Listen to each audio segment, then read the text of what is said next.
dark, silent void. But in a moment, like a breath out of the emptiness, a primal force began to stir. Suddenly, in an endless explosion, the vast universe burst into a grand display of stars, suns, and worlds. From the vapors of such a world sprang human life, like a million shooting stars, and like the endless spray of the sea as it strikes the rocks, each human life bursts forth and returns to its source over and over again. In the time it takes to watch this program, 20,640 new lives will begin, and 6,960 lives will reach their end. And as much as we wish to deny it, each of us will, in our measured time, know the end, called death. Poets philosophize about it. Medicine attempts to postpone it. Religion tries to soften it, but it still remains as inevitable as tomorrow's sunrise. This is a most unusual but factual account of my attempt to uncover the deepest mysteries that surround death, the ultimate mystery. I see the world around me with different eyes than most people. My father was that way too. He looked deeper than the surface. He was never satisfied. I used to enjoy traveling these roads with him, all through Mexico. He was a photographer too, a very good one, earned his living that way. There was one photo, it fascinated me. I looked at it and thought about the man and who he was and how his life ended. It was in the Pacific that I first really saw death for myself. I too became a photojournalist. Pictures are one thing, but it's different to see it right in front of your own eyes. What was the feeling? What was that last moment like? It makes you wonder what it's all about. You know, I haven't thought much about death in the past years, but an incident took place that gave me no choice but to question it all over again. It was while a friend and I were on a safari last year. Our vehicle had gone out of control.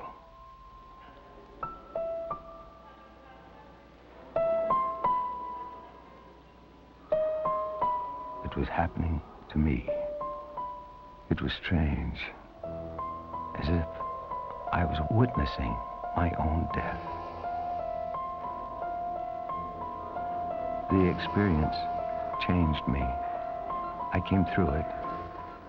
I had been around death, but now I knew it firsthand. And the friend that was with me, he didn't come back.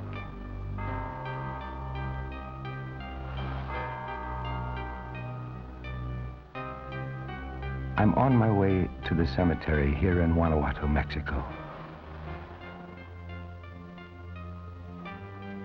I am here to meet the caretaker who's going to show me the famous mummies.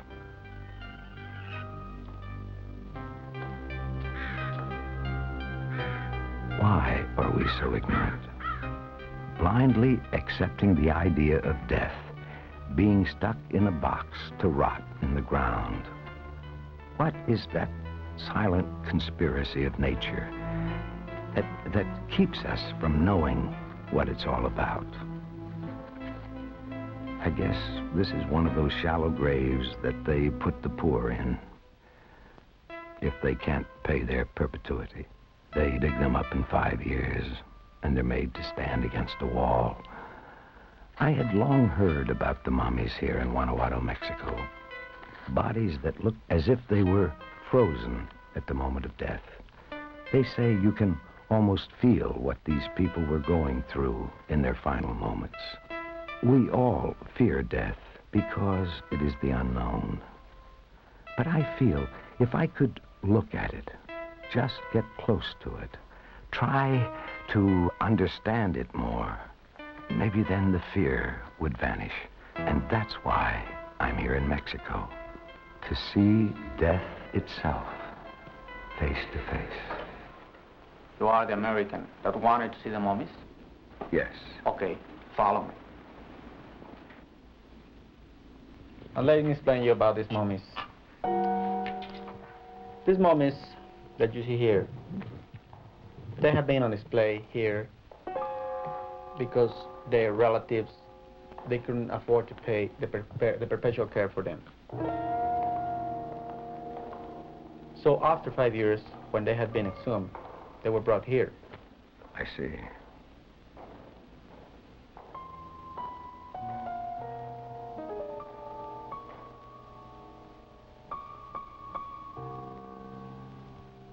I remember when, well, by accident, I come in to the cemetery and I see when the caretakers, they are taking the bodies out of the graves, and I have got closer to the coffins, and I have seen how they open the coffins. They take the petrified people out.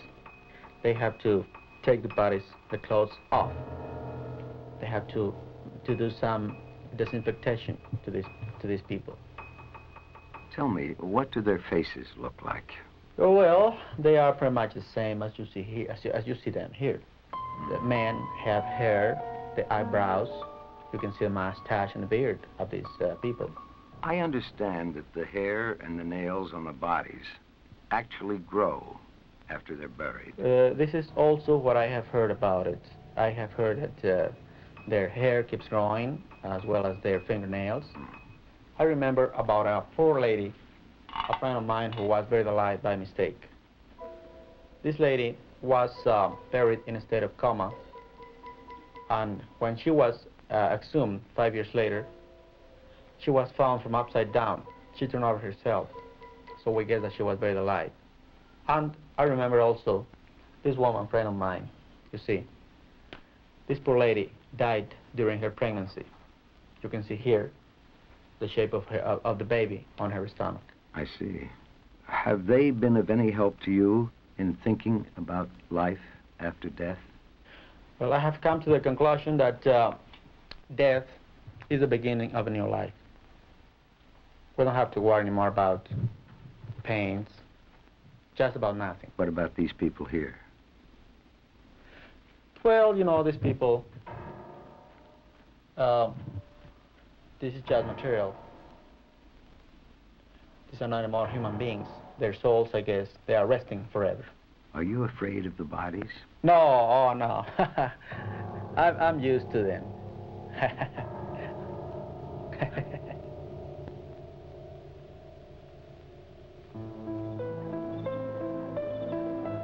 Festival of the Dead. It's interesting to watch. I can't help it, but as I wander through their cemetery, I think about how these people in a different country are preoccupied with the dead and their relatives and paying homage to them. Everywhere you look, men and women and children lighting candles to the ancestors who died before them, hoping that someday in the future their ancestors would do the same for them.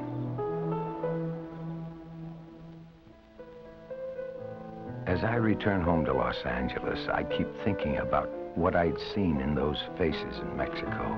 I felt there was something they wanted to tell me, and they couldn't. There must be an answer somewhere. That's why I'm meeting Mary. She's a good psychologist who knows the subject pretty well. I've been thinking about what you said, and I think it's natural to worry about dying. Everyone does at one time or another, especially after a near-death experience or the death of a friend. Are you saying don't think about it and it'll just go away?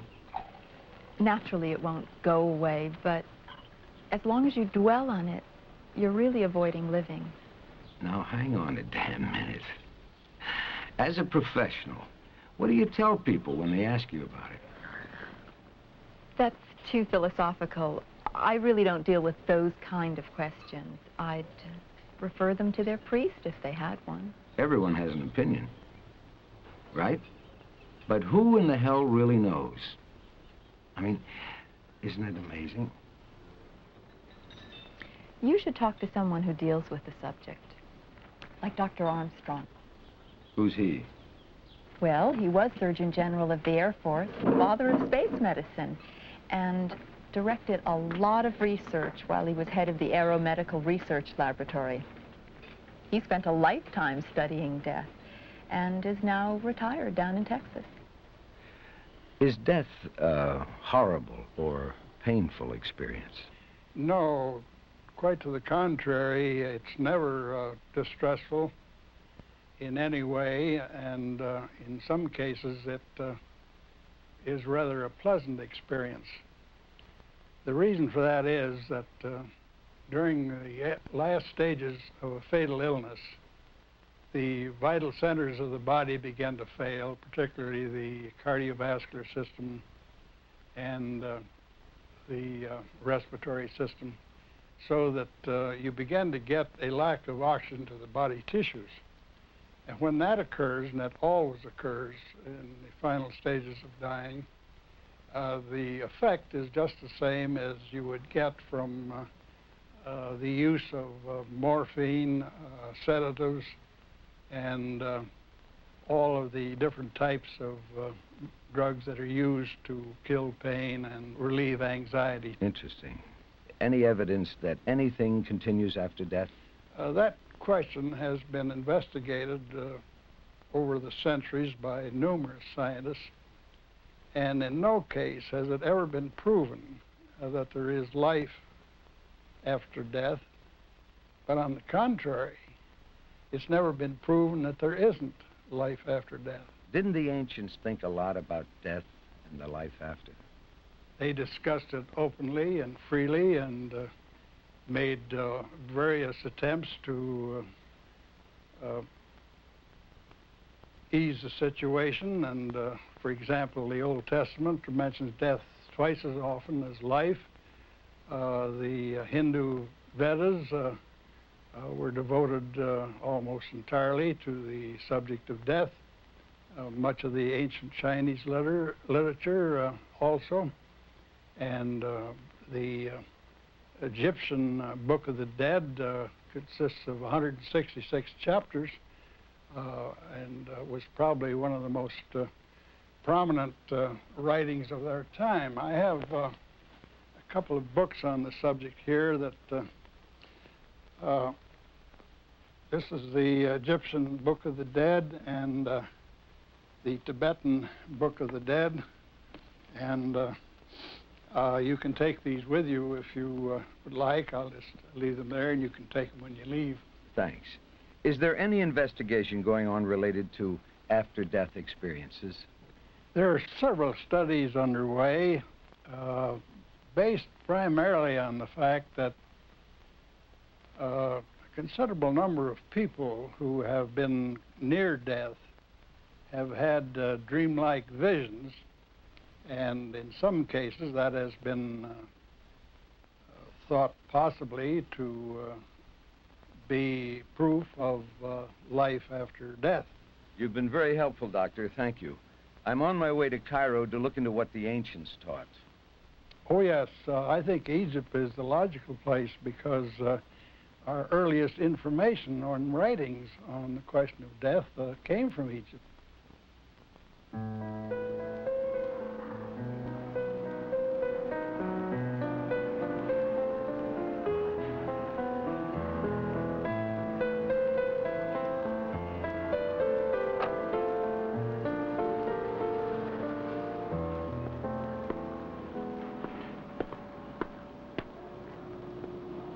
Good evening, sir.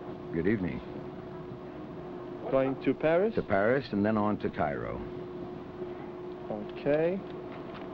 How long is that flight to Paris? The flight is 10 hours, and you'll stay in Paris overnight, and the flight leaves to Cairo on the next day at 12:30. You arrive at 6:30 Paris time. Very good. Yeah, can I have your bags over here, please? Yes. Okay. And I guess passport is okay. Very good.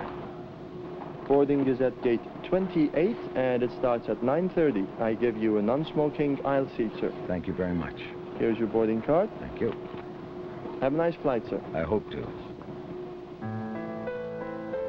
In 2 days, I'll be in Cairo. I hope that maybe there, I'll find some answers to these questions that obsess me.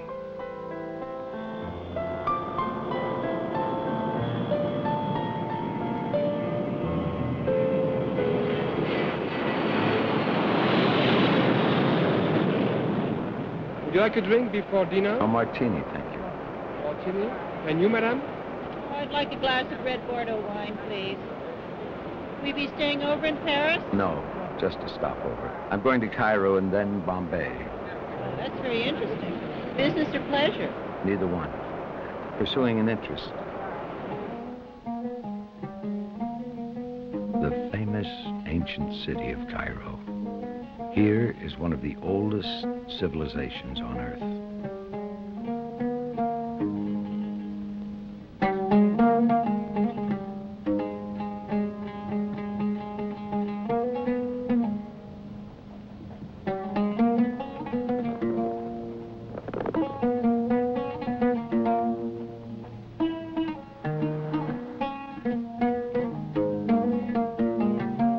Just let me off at the lobby. I'll get the luggage later.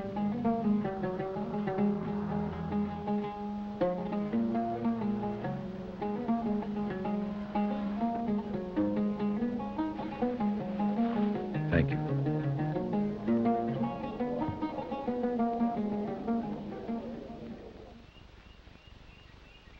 The last time I was in Egypt was to cover the Big Three conference during World War II. I can still see them sitting right over there. It was a big moment. They were great men. I wonder where they are now. The ancient Egyptians were preoccupied with death and immortality. There were mystic rites and practices dealing with it. I want to see the Sphinx before it gets too dark. You have seen them all, come and go. Alexander the Great, Napoleon, Churchill. If you are as wise as they say, tell me, what is the mystery of death?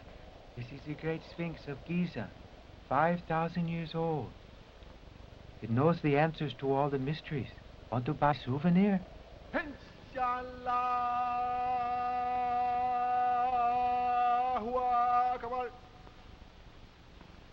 How beautiful and peaceful this Muhammad Ali Mosque is. My God, magnificent.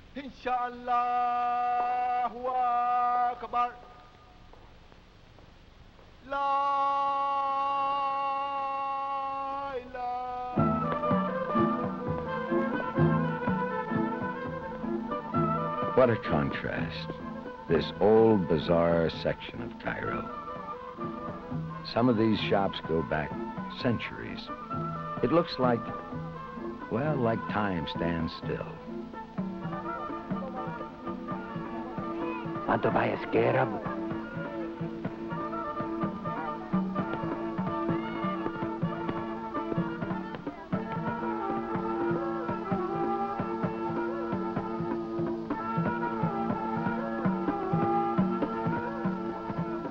I telephoned Dr. Asherley, the director of the Cairo Museum. I'm to meet him at 2 p.m. Dr. Asherley, hello. I'm interested in what you know about the ancient beliefs. They had a very strong belief of life after death, that every one of them after dying, that he will go either up to heaven to join Osiris, or to join the god Ra at daytime, and then maybe at night they will return back to their tombs, or that they might spend all their life after dying with Osiris in paradise. Interesting. Can we go inside and look? Oh, yes, please. In one of the rooms, we have all the royal mummies from the New Kingdom. Did they believe the body had a soul? Yes. They believed in two souls to take care of the body. The ka would be there all the time during his lifetime, and the ba would appear after death. The ba, it was a bird with the head of a man, the deceased himself. What about mummification? Well, they started mummification by opening the body in the middle, taking out all things that would deteriorate, the liver, the kidneys, and the heart even, and the brain. They removed the brain through the nose. And after washing and cleaning the heart, they used to put it again in the body. And then after that, start to clean the body with solutions and to put it in solutions to keep it as intact as long as possible. To prepare for a judgment? Yes, there was always a judgment after death. And the heart was weighed in a balance, and to see if it's lighter or heavier than a feather. Was there a fire? There was a fire for purification. Then they believed in a kind of hell. Yes, because if one do something wrong, if he's doing wrong in his life, then he would go to hell. But if he has done a little evil, then he should be purified by this fire, even before going to paradise. Dr. Youssef is going to show me the pharaoh's tombs. Oh yes, Dr. Youssef Francis. You know, he has spent some years on the western side of Luxor. I'd like to see the mummies of the pharaohs. Oh, please do. You just go up these steps. Thank you. I've read a lot about them.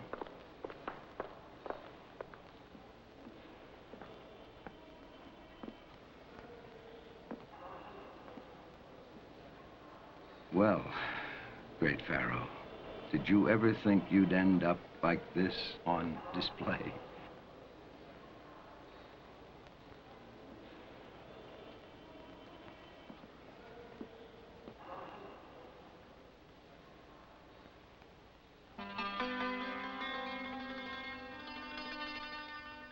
So, this is Luxor. I'm looking forward to meeting Yosef here. It's quite a sight seeing this 4,000-year-old temple, the place where those ancient pharaohs actually walked, held their celebrations. You can almost feel their ghostly presence wherever you look. You must be Yosef. Yes, good morning. Good morning. I'm glad to see you. I'm glad to see you too. Are you going to show me around? Yes, I would suggest if we come together and see some of these beautiful, fantastic pieces of eternal work. It is called the Temple of Temples, the rise of the sun. And rising of the sun is the rising of the day. It means this is the temple of eternity, of life. Egyptians come here because they like life. They like being here. So they were interested in immortality and they wanted to live after death. Yes, because they were very interested in life. They worship life, they adore life, they enjoy life. And that's why they want to come back to life and in the same body, in the same figure, the same person. An Egyptian who lived and who wanted to come back knew beforehand that he should live properly to come back as a proper person, as a proper soul. So it was everybody, not just the pharaohs. Everybody, a king, an ordinary man, is interested to come back to life. In other words, they all believed in a life after death. Yes, they believed very much in life after death.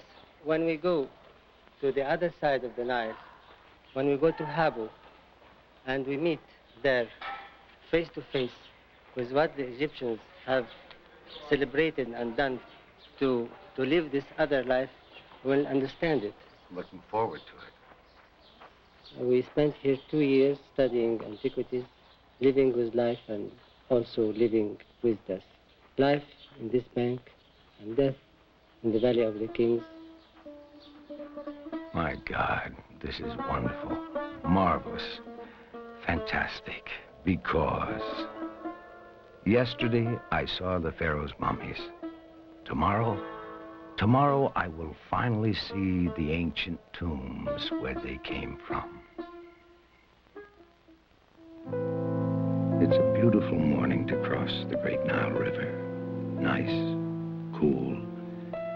In an hour, I'll be in the heat of the Valley of the Kings, the Valley of Death.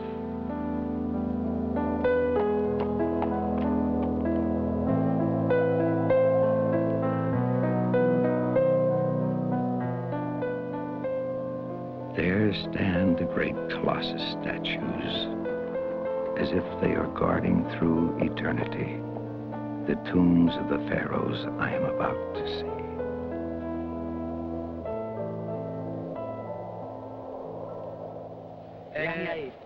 My name is Yahya Aid, the inspector of the West Bank in Luxor. Now we are going to see the tomb of Tutankhamun. The tomb was covered by the debris from the tomb of Ramses VI. For this reason, the tomb was far from the hands of robbers for a long time. In other words, the material that came down, is that it? Yes, the debris which was coming out from the next tomb, which we shall go later, was covering all this place. All above, it was above the tomb of Tutankhamun. Is Tutankhamun inside? Yes, let's go inside.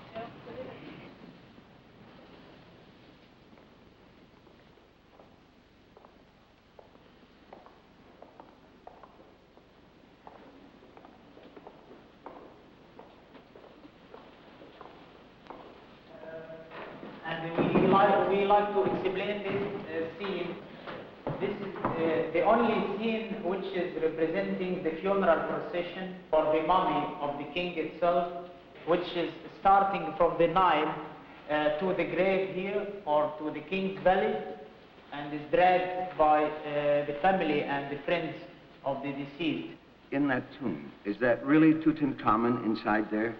Yes, this is the sarcophage of Tutankhamun, and the mummy is still inside. Is this the only pharaoh still inside its tomb? I think so. This is the only mummy, but it's in a very bad condition, and they prefer to leave it here. What about those monkeys? The baboons here, the 12 baboons, or the 12 monkeys, is representing the 12 hours of the night, and maybe they are representing the guardian of the first gate in the second world, or in the underworld. I see. And what about that scene over there? This scene representing a famous rite which we call the rite of opening of the mouth by the high priest of Osiris. What's it mean? This rite means that the deceased allowed to eat and drink and to enjoy his usual life in the second life, or in the underworld, as he was in the first life. Can we see anything that shows the afterlife? Yes, I think we can see that represented in the tomb of Ramses VI upstairs.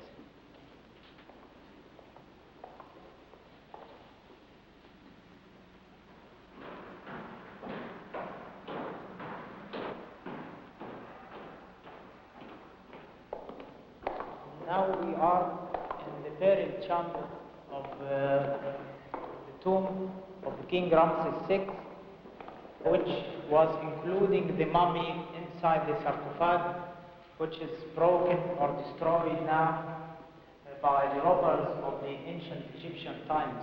What's on the ceiling? We have here a very important scene for the goddess Nut, goddess of the sky, and it's represented two times, one for the day and the second for the night. And for this reason, we find the sun disk is going through the body of the goddess itself. I see. What do they think happened after death? This is very important. You must cross these 12 gates in these 12 hours in the night, in the same day which you are buried in the tomb, till he arrived to the judgment hall of in front of the god Osiris. The god must decide if this man is a good one or an evil one.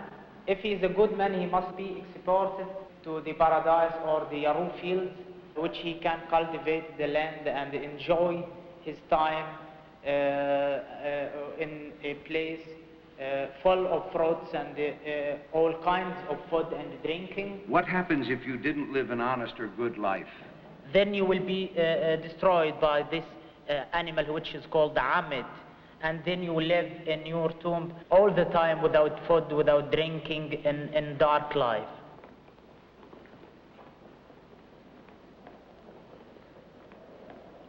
In the noble tombs we can see more details. This one of the examples of the noble tombs. And in this scene we find the crossing of the Nile with the mummy of the deceased. Here is the mummy and here is the canopic jars. This is the arrival of the sarcophage, and it's carried on the shoulders by the friends of the deceased. This is the scene of the judgment scene. After burying the deceased and crossing these gates which we discussed, the deceased arrived to the court of justice in front of the god Amun. Here is the deceased Kiki and his wife is entering the hall. Now they are weighing the heart of the deceased, and if the heart is heavy, he will be a good man and he must go to the paradise. If he is a bad one and his heart is not heavy, this strange animal, he will attack him. Now Horus is introducing the deceased and wife to declare the result in front of the god Osiris. Thank you very much. I know it's getting late. Not at all. And I thank you for all the time you spent with me. There's a lot to be learned here. Yeah. I keep seeing the reoccurring theme of life in the hereafter. If only there was a way to prove it once and for all.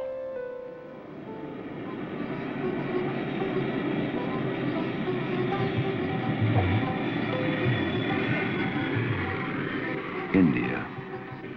Here, the people, all the people, believe in the continuation of life after death, a reincarnation of the individual soul. You know, the teachings in the Vedas, like the ancient Egyptians, tell similar stories about preparing for life after death. Who's to say that they're wrong? I'm on my way to meet a Swami, Baba Muktananda, one of India's most revered holy men. I had talked to several Americans that made the long journey, and they told me how much they enjoyed being in his presence.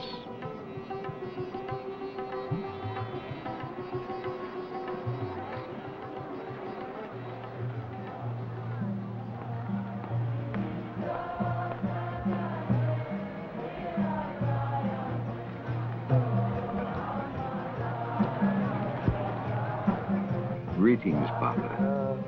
Greetings. I've heard that you've had experiences which would indicate life after death. Would you share some of that with me?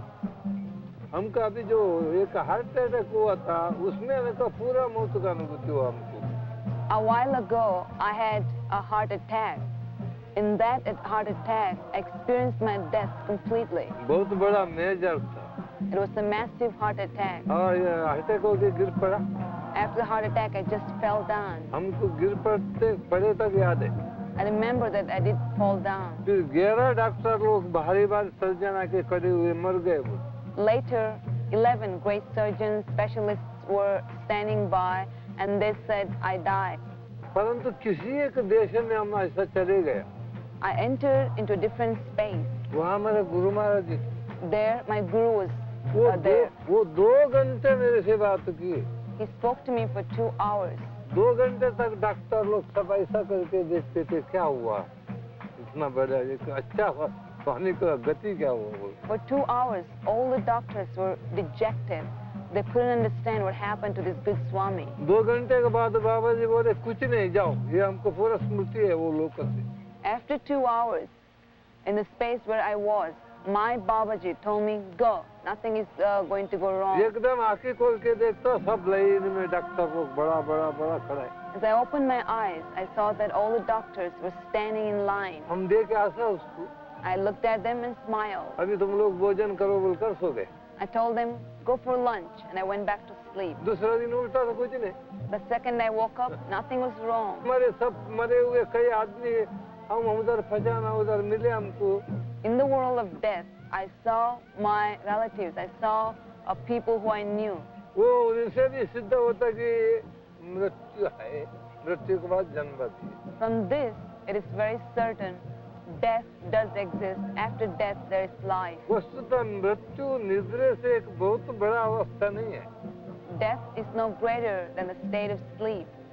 However, after death, man is born again.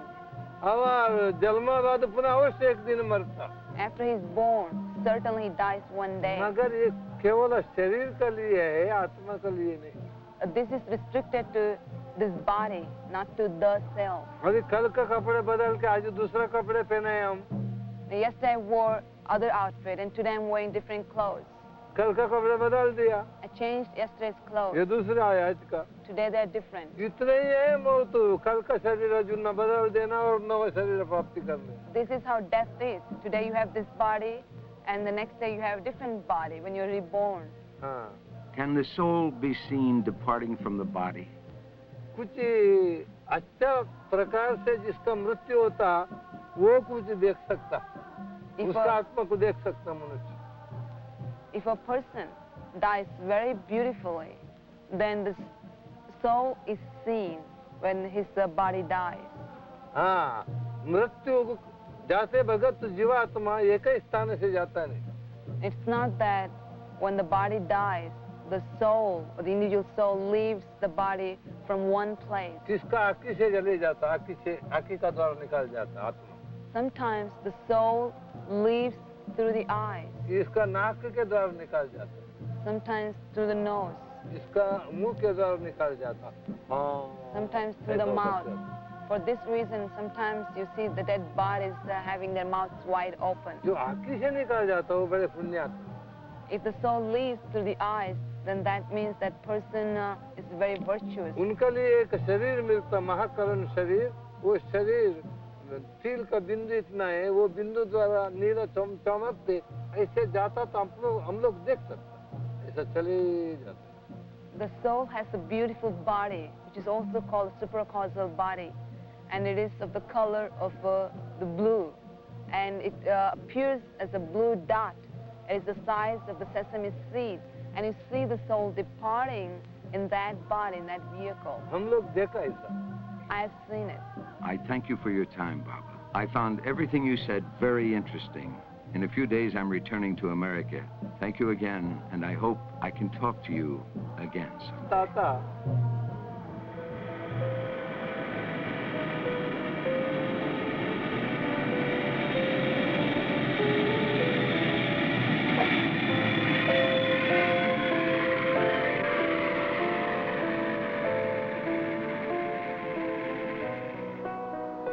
I just want to relax a few days here in Paris before going home.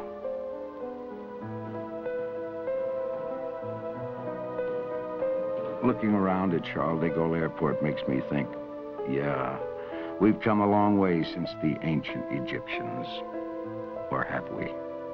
With all our modern, wondrous engineering and technology. And yet, our understanding of life and death seems no further along. You know, Muktananda gave me a new way of looking at life. Maybe we don't really die, just our bodies. I get so tired thinking about it. I think I'm just gonna sit back and forget about it for a few days and enjoy Paris. The Champs-Élysées, the black coffee with Armagnac. These people know how to live. The Parisians, Paris, what a beautiful place.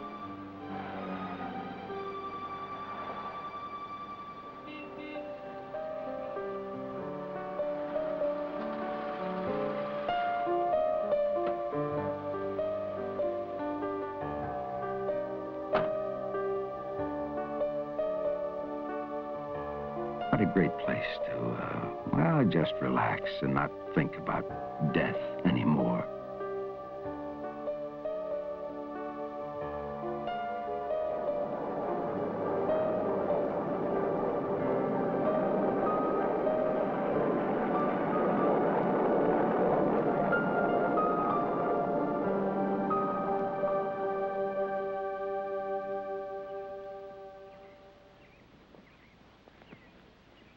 Well, how's the world traveler? Fine. Well, I'm back in one piece anyway. Did you find the answer to immortality? Yes and no. Not yet.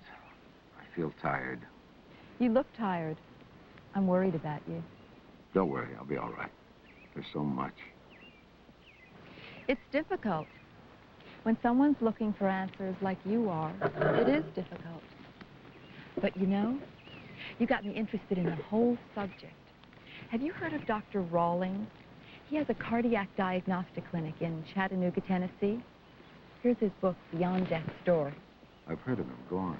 Well, as you'll see, he's a medical doctor who's had personal experiences with patients who were pronounced clinically dead and come back to life to tell of their experience. Interesting? Very. Armstrong mentioned things like that. You know anything about after-death experiences? I understand some reported they felt themselves racing through a black tunnel toward some benevolent bright light. Now, that's the kind of thing I've been looking for. What else did you find? Well, they reported seeing their own body, as if they were spectators, lying dead with doctors and people around. You know, I had the same experience after my accident. During the operation, I felt as though I was watching it all going on. Do you know Dr. Rawlings? I'll arrange a meeting for you. I'd love you for it forever, honey. Small world. You talk about a small world. I am getting around. Last week, India. This week, I'm in Chattanooga, Tennessee.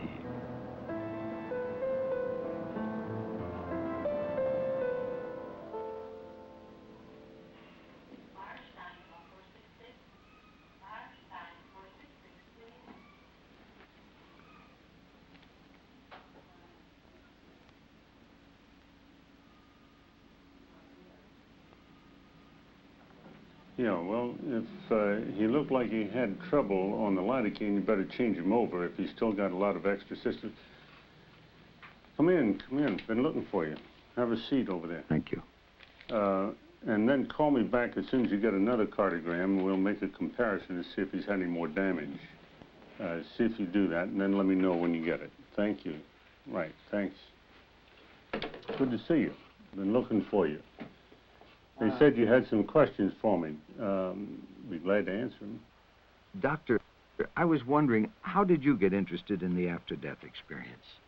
I became interested because I teach for the Heart Association. I'm on the national teaching faculty going around to different medical schools setting up programs for doctors. And in this program, the basic part is CPR, how to resuscitate people, bring them back alive with your bare hands. And in this teaching, as a side event, an accident, we started observing these patients that say they've had an experience in a life beyond. I didn't believe it. I've never seen a dead body with a spirit hanging around it, but they tell me it was true, so I started paying attention. What exactly were these experiences patients were having? The patient himself will start coming around after you restore his own heartbeat, his own breathing, and it may take a few minutes, may take several hours. And about 20% of them will volunteer and experience something like this. Doctor, I did feel myself die.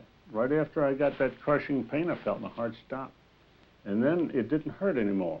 I felt great. The moment of death, they'll usually describe as painless. And then I got out of my body, I sat up, I walked around the room, and then I got back into one corner of the room, floating sensation, never felt better in my life. And there I saw two doctors come in the room, another nurse came in, she had earrings on, or whatever happens, you'll recall and reconstruct it later, and you'll see it's exactly so, whatever the patient recalled. And it's not my observation, several doctors over the nation have collected cases like this. And then the same sequence. After the recall doctor, I left the room and went to this other world, leaving this world through a tunnel or some tubular conveyance, usually black, can be white, traveling at high speed, tumbling head over heel. Hands and feet didn't touch the walls, not afraid of falling, and at the far end I saw this little light get bigger and bigger, and as I exited the tunnel I came into this beautiful environment. The sun was, this light looked like the sun, but it wasn't the sun. I couldn't tell where it was coming from. And in this light was a beautiful environment, colors intense, maybe a mountainside. In this case I have in mind was a pasture, intense green colors sloping uphill, and there he had met people that died before. Who did they meet? Usually their parents. They might be 80 years old if they died, and their parents. Why? I don't know. Are all these experiences pleasant? No. Do some maybe go to a different place? Yes. They'll leave the body, leave the room, and instead of exiting into this bright light, it is this outer darkness or various, they'll find difficult explanation. Words are difficult to describe. They'll see not contemplated things of hell like Dachau ovens that you'd expect, like Dante's Inferno. You would, some of them have layers of hell where one layer attacks another layer, and they say it's hell or hell-like experience. Another one where the lake of fire that's so long or wide you can't see from one end to the other, lined by naked bodies or people partially clothed, and slave drivers, people with useless loads. Not necessarily, and none of them saw Satan or the devil with horn and pitchfork. Why is it we only hear about experiences of paradise? Most of the doctors that have published material on this were not resuscitating the patients that they reported. And if you do it immediately, before the patient can hide or sublimate in their memory painful experiences, and these are very painful, you'll catch the hell-like experiences, which have so far been discarded or not observed. You know, even the Swami in India described a similar thing. They teach their students to expect this when they die. Yes, it's interesting from the Hindu faith, the Egyptian backgrounds, back to the American Indian culture. Some of the African tribes as well have similar life-after-death predictions, but it's only in our lifetime, yours and mine, that resuscitation has gotten so good that we have a whole new population to deal with. Now we have a whole group of people that say they've been there. This is the first glimpse we've had beyond death's door. Could you arrange for me to interview a few patients that have had these experiences? Oh, I'd be glad to. Those that are good cases will volunteer. They want to tell people. Those that are bad cases will tell nobody unless they've had a subsequent good experience or some conversion mechanism where they're no longer afraid of what they saw, where they're assured they won't go back to the hell-like experience. So yes, we have both types we can have you interview. Most people have a fear of dying, naturally. Maybe we all ought to have more of a fear of judgment that we don't hear expressed. People are afraid of death, but death is painless. Then maybe we should be afraid of life after death if there's a good place and a bad place like these patients say.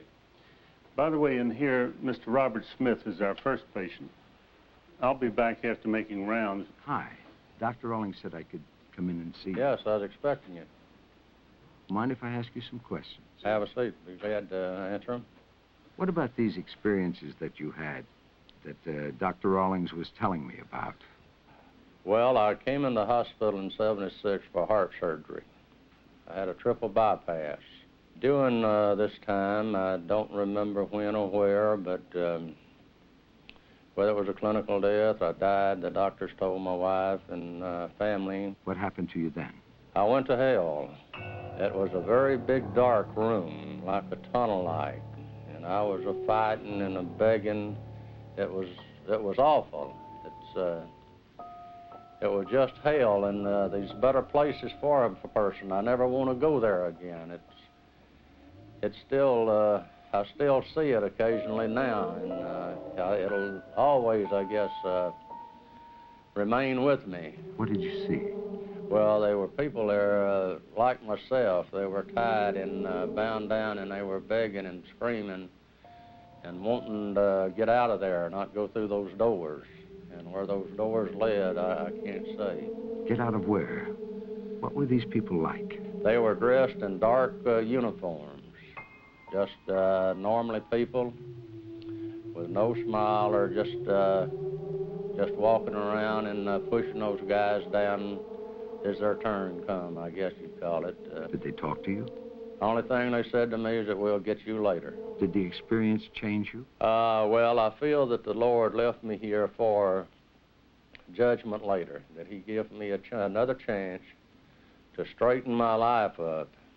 And later, which I don't dread death at all. I'm ready anytime.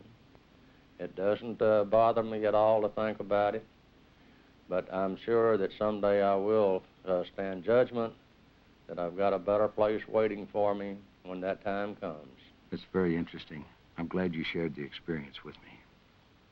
I appreciate you coming over. My friend wanted to interview you, ask you a few questions. This is Mr. Harry Irwin will answer your questions. I have to go and make some rounds right now, so I'm going to leave you two together. All right. All right. Thank you very much. What was your experience? Well, I was operated on March 31st, and on the 5th of April of the 78, I was lying in my bed, and all of a sudden I just couldn't get my breath, and I felt it getting shorter and shorter. And the nurse came in at 6 o'clock to give me some medicine, and she was pouring it through a tube into my nose and down into my stomach, and it wouldn't go down. The foam was coming up so high. And so she just laid the tube down on my throat, on my chest, and walked out. And after she left, I just couldn't breathe anymore. I couldn't get any more air. And I began to feel like I was floating. Then all of a sudden the room became real bright. And when it became bright, I looked around to see what was happening. And I saw my body lying over on the bed. And then I passed right through the wall of the hospital into complete darkness. You actually felt you did that? I felt going through the wall of the hospital. And I knew that that wall was behind me after I got out into the darkness. I left the light of the room into that darkness and started up with some lights that were flashing and going up. And then just a few seconds, I broke through the darkness into the light, a beautiful light with a whole lot of people that I knew. My father and mother who have gone on, I met them. I met our daughter that had gone on and talked. I wanted to talk to them, but I couldn't get them to understand me. I saw on the side one that seemed to have in control, and he turned around, and I recognized it as Jesus Christ. And when I saw him, he said that I would have to come back into my body because he had promised my wife in 3 weeks before the operation that the sickness wasn't unto death. And I asked him to please let me stay because I had no pain. I was just in perfect peace. I was all right in every way. I wasn't anything hurting. And I could talk, and I didn't have any trouble at all manipulating my body. But he said I'd have to come back because the promise was made. And I saw him there, and I saw also to one side a body that was strong. And I saw the body take on a shape. And I asked him what that was, and he said that was a body that had been prepared for me, that when I came to keep that body, to stay in heaven, that I'd take on that body. And then I could talk with my friends and my loved ones. But then I had to come back down into the room. And I felt an angel touch me on each side of my elbow and bring me back through that darkness. And I asked what that darkness was, and he said that is the things that bother the body. The sins of this world was the darkness that was around the world. But coming back down through that, I could begin to feel the pain of my throat and my neck and my shoulder. And then the next thing I knew, I was standing in the corner of my room, and I saw the 2 nurses working on me over there and a doctor, and I saw them working on my body. What do you feel now? Has this changed your attitude toward death? There's a lot of difference in my life now and before, and I am assured of what is going to happen to me. I know that when I go die again, I'll go through that darkness again, but I won't be afraid to go enter it. I thank you very much for what you've told me. Charles, he come in to evaluate this chest pain he'd get on exertion at home. When he'd race the heart, he'd get some pain. We wanted to make sure it was heart, so we hooked him up to a treadmill while he's hooked to the cardiogram. If the EKG goes haywire, it's heart. If it doesn't, it's not. Instead of just going haywire, as he said very inconsiderately, he dropped dead. He keeled over, just like many people will. Heart stopped, breathing stopped, sputtering, turned blue, convulsed a little bit. Doesn't feel the convulsion, he never did, when I asked him. And then we'd start him up again, and each time we'd stop, he'd convulse, die once more, and he'd complain about being in hell. So you died several times. What happened then? I could see what was going on. I could hear Dr. Rollins and see him say, Pam, give me a reading on the EKG machine. I can't see the reading. And this was while you were gone on the floor, yes, eyes closed. And it was, she would say straight line. And I couldn't understand the fact why it could be straight line. I know everything was going on. Were you apparently dead at that time? Yes. Were you observing from a distance? I felt like I was, I wouldn't say at a distance. I would more or less say I was right. I could see it, but I don't know whether I was over it or under it or beside of it. But I could actually see what was going on. I have heard people say they was hovering over the body. I don't think I was. I think probably standing to one side. What was the experience you had then that you could see?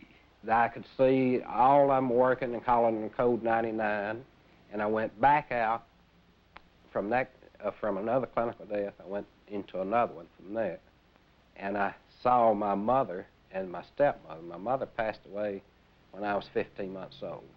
To my knowledge, I had never seen a photograph of her. My father remarried very shortly into a family that had children, and it wasn't discussed. I mean, more or less, it was something that just never did happen. I knew I had a mother, I knew she passed away, but that was about it. My stepmother passed away in 1960. I saw them both, recognized them. And people say, well, how could you recognize your stepmother your mother, if you never did see a photograph of her at 15 months old? I was able to pick out her photograph. I had never seen one. An aunt brought me a photograph, and I was able to pick it out among 3 others.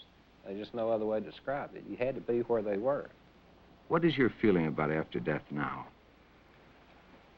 I feel like possibly, this is just my own idea about the whole situation, that there's a burden been placed upon me to tell people that there are a life after death, and that you should be prepared for it. I definitely believe death itself is nothing to fear, but possibly judgment would be. Really nice place to launch. It's quite a good-looking joint. You look excited. What have you found? I feel I've made some headway. Before you tell me about it, I'd like you to meet Emile Franchel, a hypnotherapist. Glad to meet you, sir. I talked to several people that had these experiences, and they all saw similar things, like a bright, luminous light. They all felt out of their body. Well, people who get hypnotized and go back into what appears to be other lives do report almost precisely the same thing. What do you mean? Well, they report these out-of-body experiences of sort of in-between lives, floating.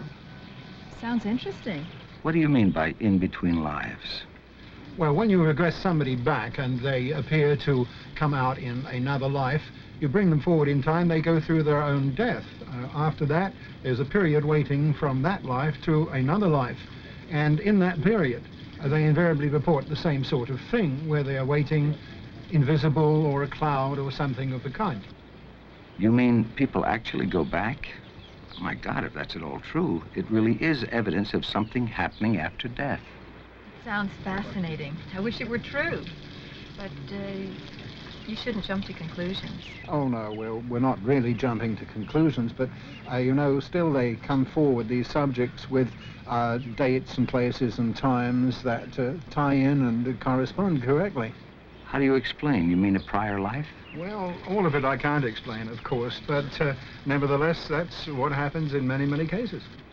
Then there is evidence that life goes on after death. A lot of people would like to believe it. I would. It's exciting.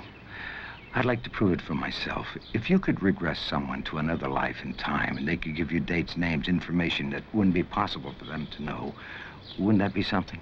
Emil, do you have anyone who would be a good subject to regress? Oh, yes, I have many of them. I've got two that I know about. I think you'd find tremendously interesting, this particular couple. Oh, yes. And, of course, you'll check out the information they give under hypnosis. Surely, otherwise it wouldn't be any use at all, would it? Okay, supposing I'll try and set up something, say, for next Thursday. How's your schedule for that? I'm free. I can't make it this week at all, sure. but I'll meet you here for lunch and fill me in then.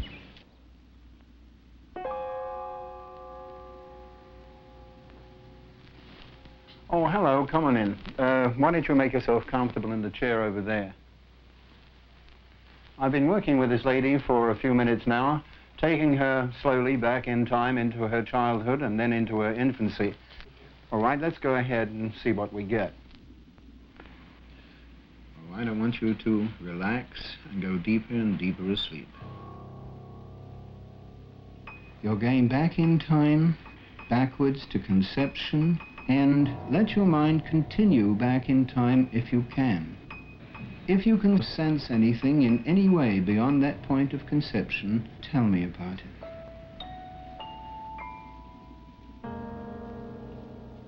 The cottage. In the cottage.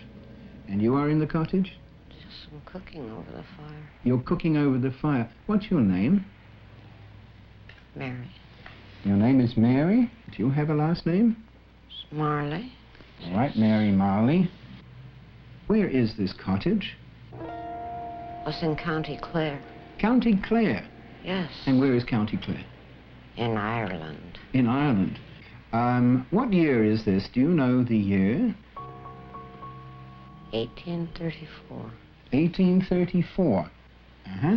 Is there running water in the house? Well, no. In the house? Yes, running water in the house. If the roof leaks. If the roof leaks, I see. Do you have a toilet inside the house? A what? A lavatory. The little house. The little house, I see.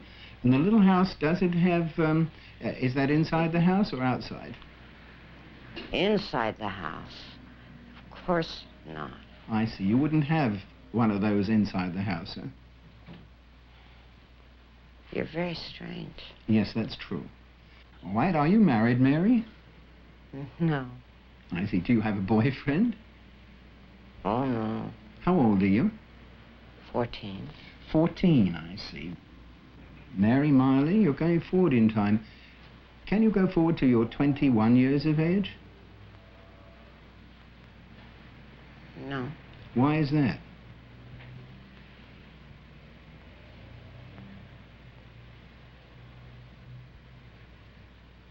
No.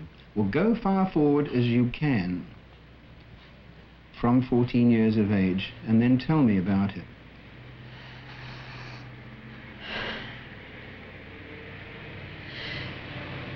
What's the matter, Mary?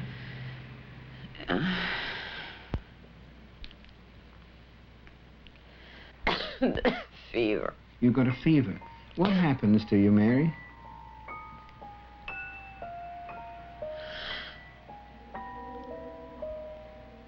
I'm gonna die.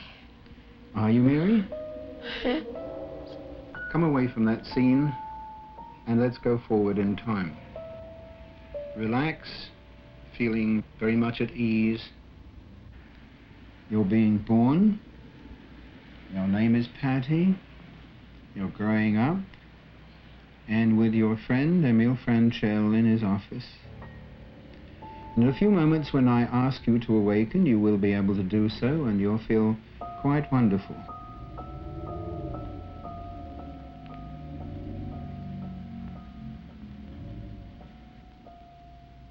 and you're with your friends, and you're feeling great. Hello. Hello. Deeper, deeper, deeper again. Very, very peaceful. Very peaceful indeed. And you will continue going deeper into that state we call sleep.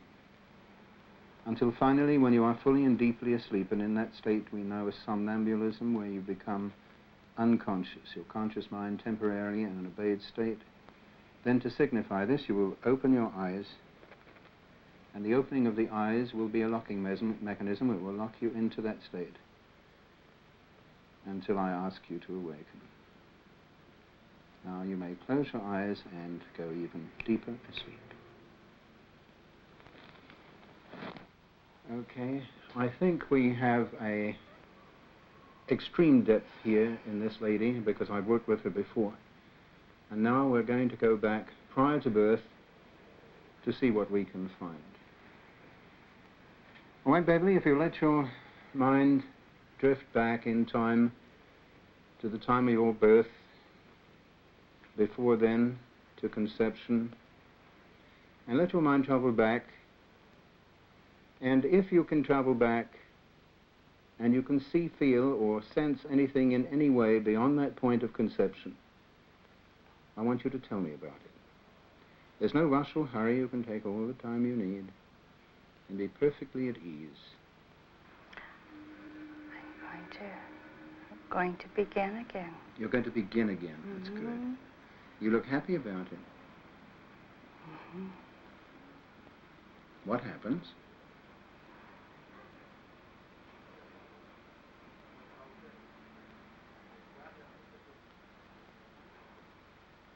You furrow your brow. Why? Tell me about it.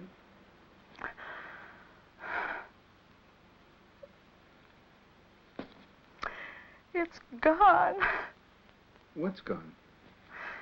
It didn't last. You didn't last? No. What happened? I died. Oh, who were you? Did you have a name?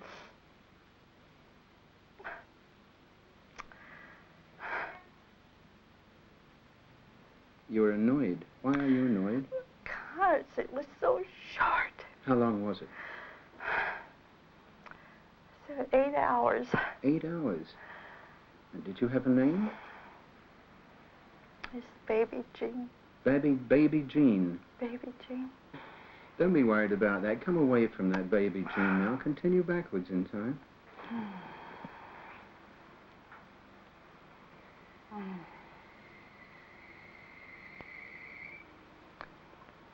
Oh, I'm sick. You're sick? Who are you? Oh, I'm so sick. Come away from that scene then if you feel sick. Now, looking back on that scene without becoming involved with it, what was happening?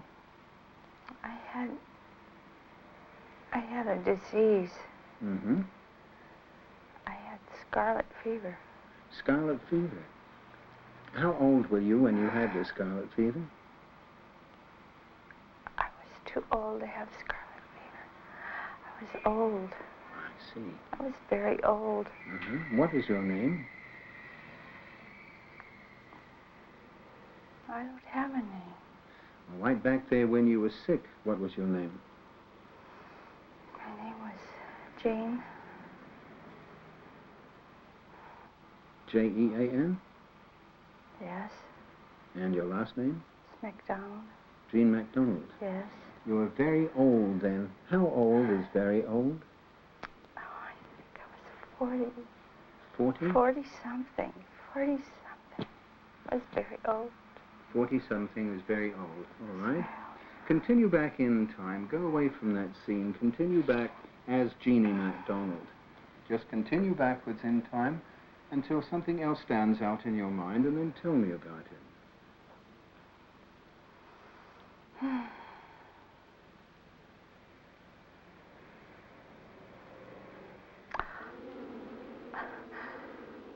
What is the matter? Oh, it's Eloise. What's the matter with Eloise? What's the matter with Eloise?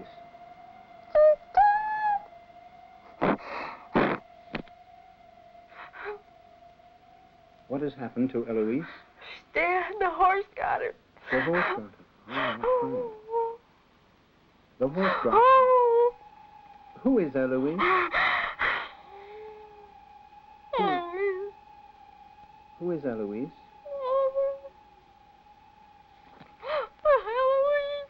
All right. Come away from that scene now. Let it slip from your mind. Let it slip from your mind. And look back on that scene without becoming involved in that scene and tell me, who was Eloise? Eloise is my daughter. Your daughter. And you said under the horse's hooves? What, how did she fall under the hooves? Oh, she ran into the street. She ran into the street. She ran into the street. Uh-huh. And she ran under the horse, is that it? I see. Well, don't be concerned with that for the moment. Come away from it. Where is this place where Eloise was killed? Where is it? It's on the main street. On Main Street. Is it in a place where you live, your town where you live? What is the name of the town? It's Corning. Corning? And where is Corning? Corning is in Ohio. Uh-huh. Corning, Ohio.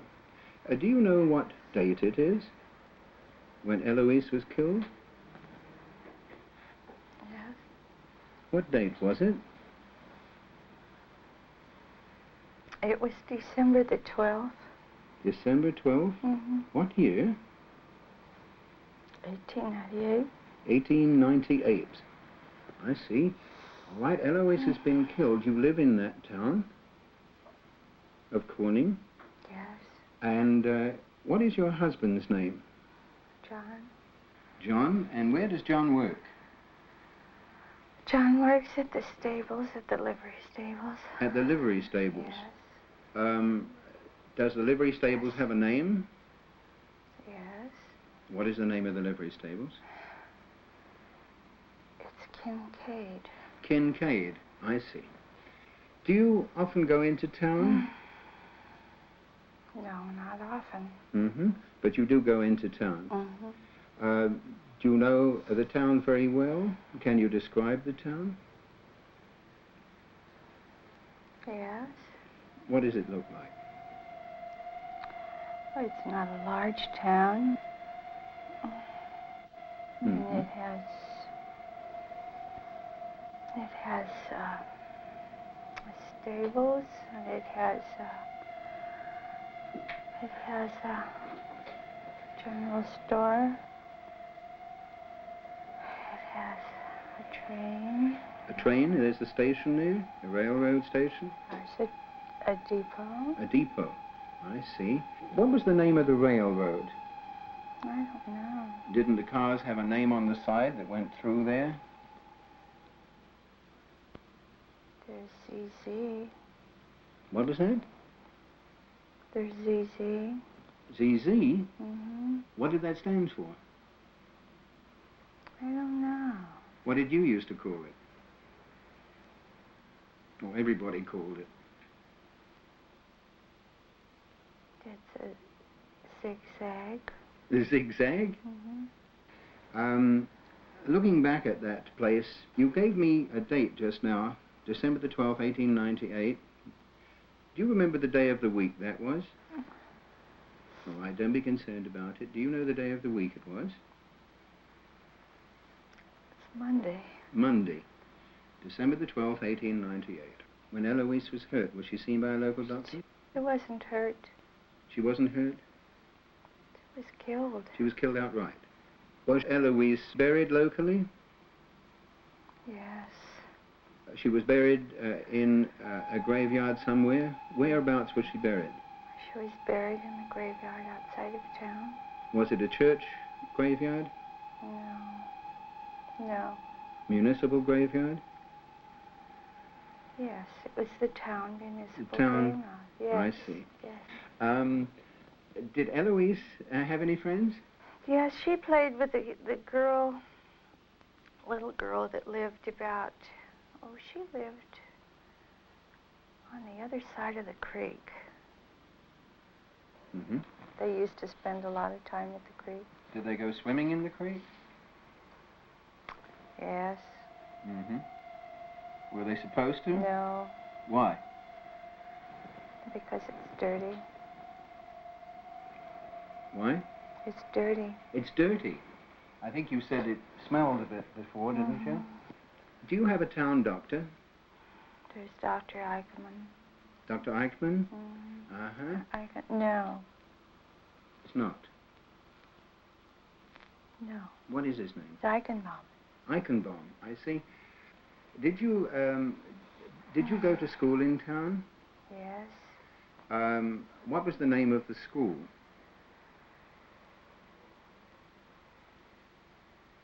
I went to a little school. Mm-hmm. It was just in the neighborhood. Just a neighborhood school? It was just in my area. It was see. just a little school. Did you have a specific... I didn't go very long. You didn't go very long? No. You are literate? You can read and write? I can read and write. I see. All right, I'll believe you.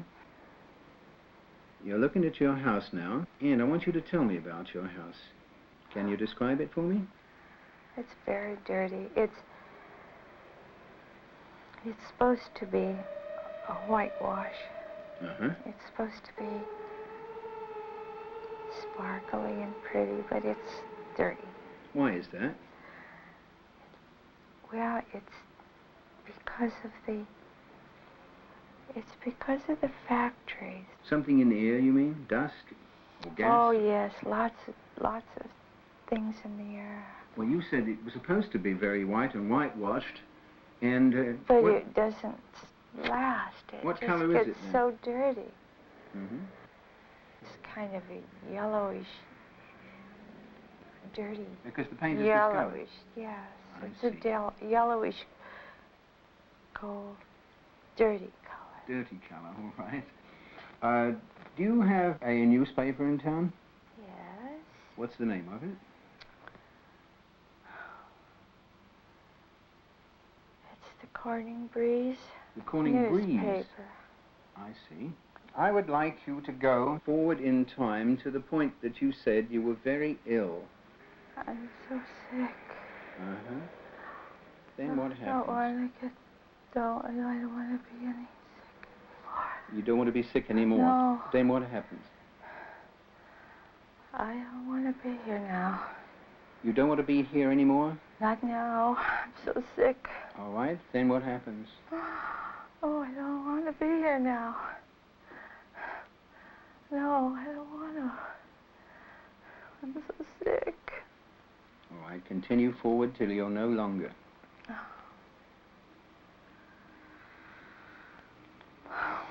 No more discomfort now. All gone. And you're traveling forward in time. Can you look back?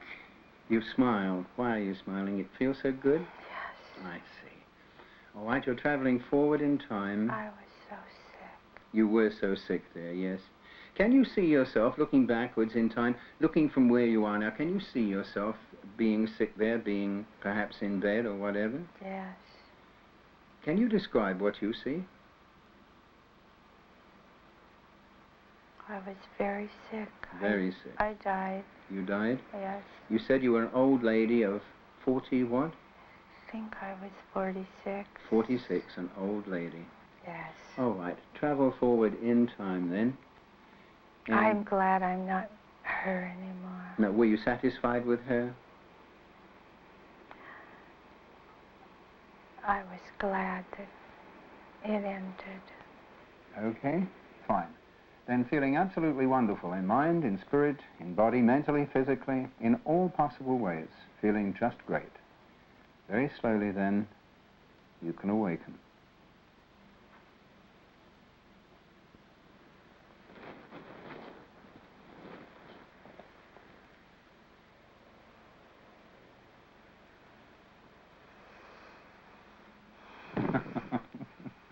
Hello.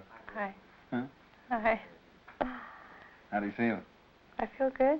Feel good? Mm-hmm. Fine. You were tired originally when you laid on the couch here. How do you feel now? Very relaxed. Like Very you had good. a vacation? Mm-hmm. Oh, Very that's wonderful. Very nice. Would you like to ask her? I hope we didn't bother you. No, I didn't even know you were there.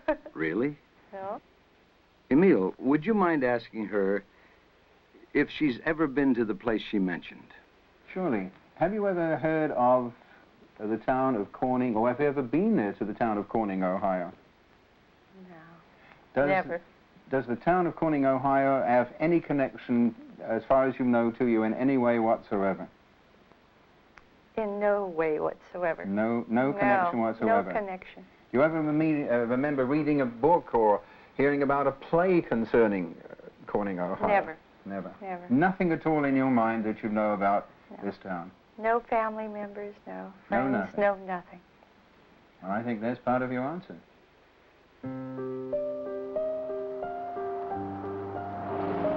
I feel very optimistic, excited, like I'm about to solve some great mystery.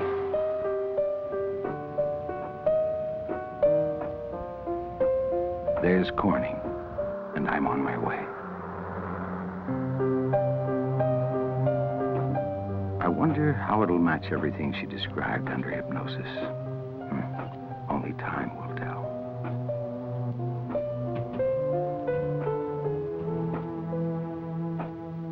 Wesley, I have some questions I want to ask about old Corning, if you don't mind. Anything I can do to help? Okay, remember I talked to you on the phone? Yeah. Is there a railroad depot here at Corning? Yeah, next door here was a railroad depot.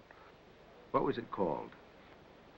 Listen, here was the T&OC originally, and there was a Z&W on up the track, probably a quarter of a mile up the road. What was the name again? The Z&W. What does that mean? Zanesville and Western Railroad. Ought to add a nickname. Some of the people called it the Zigzag and Wobble. I see. What about, were there livery stables here in Corning? Yeah, at one time. It was a couple of large ones. One over here on the other side of the old the bank building. It was supposed to have been the largest one around here at one time. They say there's times at night keeping 100 team of horses there. Interesting. What about, is there a cemetery here in Corning? Yes, there's several of them. Well, on the outskirts. The one up here at Millertown, probably the biggest and the best known. Is the cemetery owned by the church, or is there a municipal? It's a municipal. It's not affiliated with the church. How close is that cemetery? Oh, up over the West Hill here in the old town of Millertown, probably about a mile out to where the cemetery is. How far back does it go in dates? Well, I don't know exactly. Probably as old as the town. Were there several schools here in Corning? Yes, there was different schools. There was a Catholic school up here, and high school and a grade school here on the hill, East Hill here. Several schools through the years. I see. Is there a river or a creek at Corning? Yeah, one running right through the town, the center of the town down here. This is town's located on the Sunday Creek watershed, or what they call Sunday Creek. Which way is that creek? Can you see it?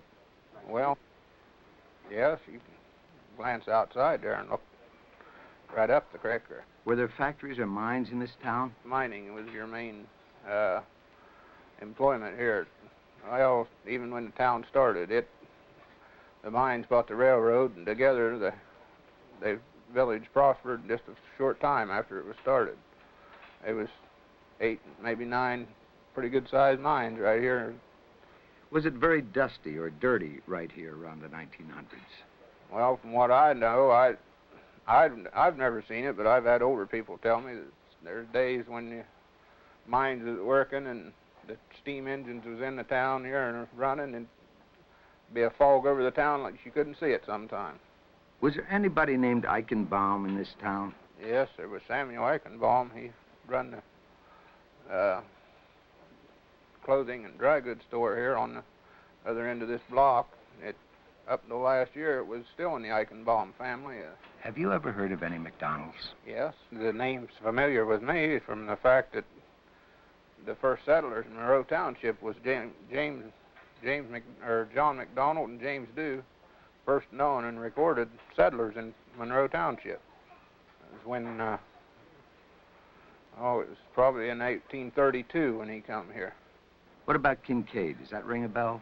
Don't ring no bell with me. The Kincaid doesn't, no. What about your friend over there? There's Frank Wright sitting over there at the counter. If he could come over here, he'd answer us a few questions. Come over here, Frank. He's been around here a lot longer than I have. He'd know a little more about that. Hello, Frank. Frank, was there a newspaper here? There was a Corning paper here at one time, but I forget just exactly what the name of it was. But it was here. Do either one of you know the name of that paper or what you heard of it? I've been told of the paper here in the 1880s, and I've heard it called the Times, and I've heard it called the Breeze. I couldn't tell you much more about it because it was a short-term paper. You know, I wanted to ask you about the buildings. Did they get yellowish, do you know? Yes, they did. They got yellowish, especially when the mist was in and the steam engines was working. The steam would come down, the soot and sulfur from the smoke. And that would make the white houses maybe turn yellow? Yeah, it would, Do you remember any of that, or is that too far? Oh, I remember some of it. I remember especially when you had a lot of steam engines working here. At one time we had 2 steam engines working in the yard in the morning, 2 in the afternoon, 2 in the evening, and they was working continuously right around the clock, and there would be a lot of smoke and sulfur coming from this coal that was burning the steam engines. Is that what you would say, Wes? Yeah, that's pretty close to what I've been told and know of, yeah. I appreciate the information, Frank. You've been helpful. Yeah, if you excuse me, I've got to go to the store and get out of here so I can go home. Okay. Hope to see you soon. Thanks again. You're welcome, sir. See you later, Frank. Thanks. Helping. What do you think, Wes? Is there some information we can get from anyone else? Yeah, there's a few questions there that you've asked. I believe if we went up to the barber shop and found Ray Latta, he'd probably be able to answer about any questions that you have left or enlighten you on about anything you want to know. How long has he been here? Oh, I don't know exactly how old he is. He's been here all his life. He's probably in his late 70s or 80s. And he's pretty clear-minded. He knows about anything. How is that again? He knows about anything that's happened around here. If anybody's got off the train in the last 50 years, he knows who it was. That's great. Can we go now? Yeah, we can take him, go up and see him. I imagine he's hanging around the barber shop. Okay. Then let's head out that way.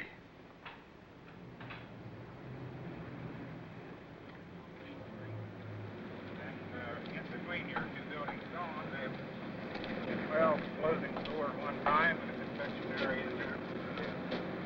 And then your Eichenbaum store there, that Samuel Eichenbaum he was telling you about, started the store there in 1880 something.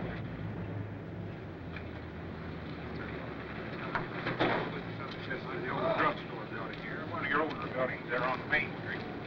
And in between that old store building over there was the Eichenbaums. Down here on the corner, this empty lot was the old Joyce department store, and right around the corner here is a barber shop. We're on the street right where the blacksmith shop and the livery stables was that you was asking about.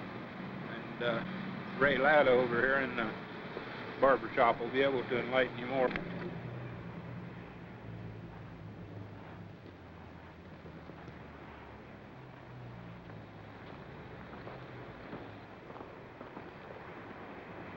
Here is a friend of mine, Ray Latta. I'd like for you to meet and answer the questions that you need answered. Hi, Ray. I was wondering, was there a town paper here that you remember? The Corning Breeze. A long time back, is that it? Yeah, in the last century. What about schools? Were there any schools here? The first school was up on top of East Hill, called the Breeze School, in the woods up there. Which way was that? East, top of this East Hill, clear at the top of it. A big school or a small one? No, just a small one-room country school. Just one room? One room, yeah. Now tell me about that creek. Did children play in it? No, they weren't supposed to on account of sulfur water which came out of the mines. In other words, it was bad to play in that water. What about a family named McDonald? They lived up above town here on a big farm, the McDonald family. Interesting. Think they lived here around the late 1800s? Well, they could have lived here then before my time, but the McDonald's up north of town here about 3 miles. I see. Do you remember any of their names? No, I don't. What about, was there a John McDonald or a Jean McDonald? Might have had a daughter? I don't remember their first names. They've been dead for years. How long have you lived here? 80 years, last August. So you've seen a lot of this town. Seen it come and go. Okay, Ray. Thank you very much for the time. Pleasure. Wes, can we walk to the livery stable? I believe we can go up and look and see. Thank you very much.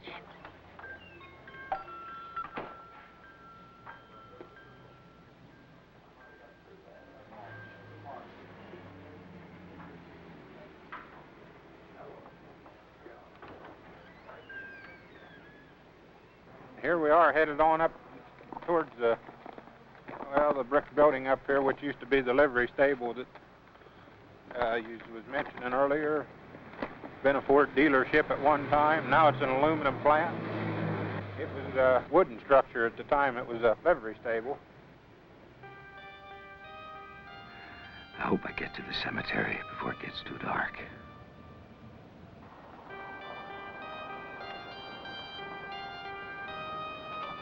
Good. So far, everything fits. The school, the paper, the creek, even the zigzag. Can you imagine that? Can you imagine? I mean, if I can find something of Jean McDonald actually having lived before, that would be it.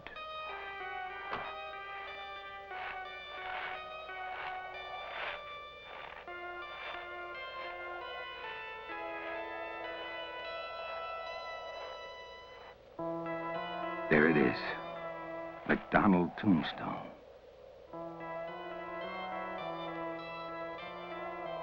And it was a child.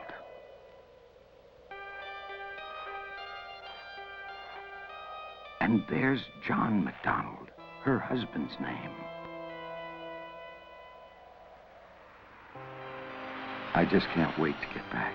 There's so much of this that checks out. It all seems too much just to be a coincidence.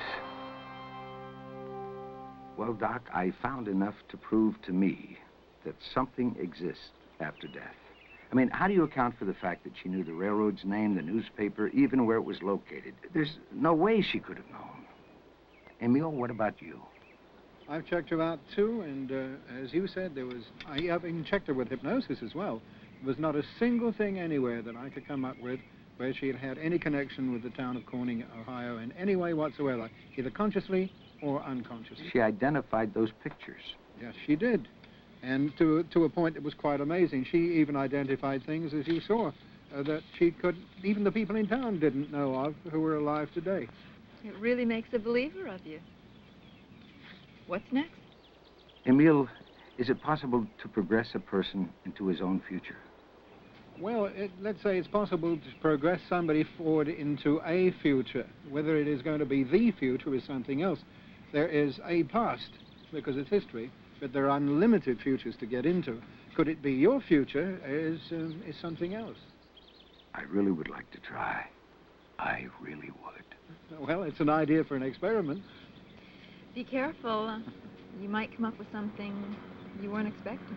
Well, that's a point, too. Supposing we go forward in so-called time and we come across your death, for example. How are you going to feel about that? I'm willing to try. Please. Yes, I think when we're finished, let's have an experiment. Are you absolutely sure this is what you really want?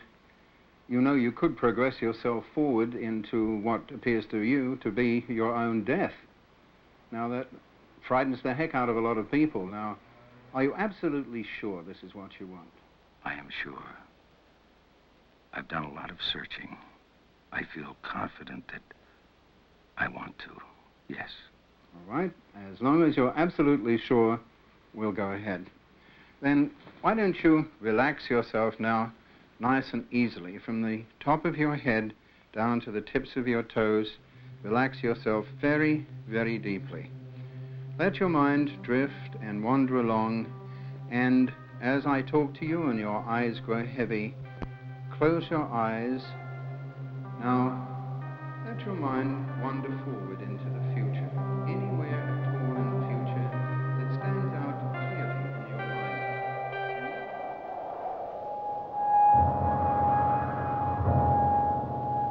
mind. We all fear death because it is the unknown.